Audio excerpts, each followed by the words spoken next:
The Federal and Vale Hospital jointly present the Madurai Marathon 2025. This event is co-presented by Walking Shoe Company and powered by PSNA College of Engineering and Technology and Tucker EV Chargers. Run for bone and joint health on Sunday, December 7. In a dramatic escalation of Bangladesh's political crisis, the International Crimes Tribunal has sentenced former Prime Minister Sheikh Hasina to death in absentia, holding her responsible for crimes against humanity during last year's student-led uprising.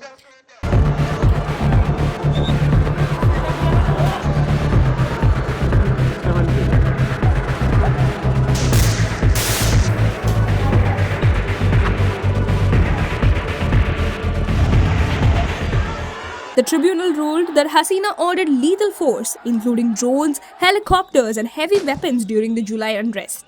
A UN rights report estimated up to 1,400 deaths during the month-long crackdown that ultimately toppled her Awami League government on August 5, 2024.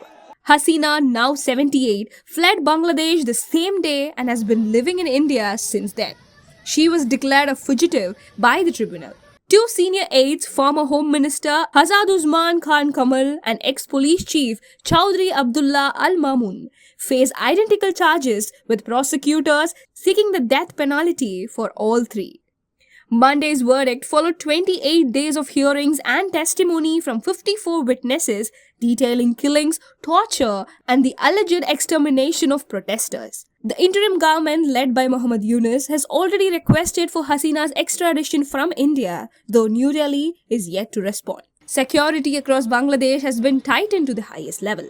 Shoot-at-sight orders are in place in Dhaka, and troops from the army, Border Guard Bangladesh, and riot police remain deployed around the tribunal complex. Streets in the capital stayed largely empty amid fear of violence. Hasina's supporters insist that the charges are politically motivated, arguing the tribunal has repurposed to target leaders of the former regime.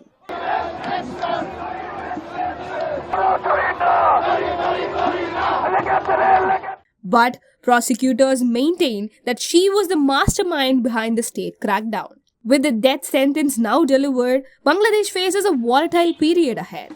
One defined by legal uncertainty, high-risk politics, and the unresolved question whether India will extradite Hasina to Bangladesh to face the gallows.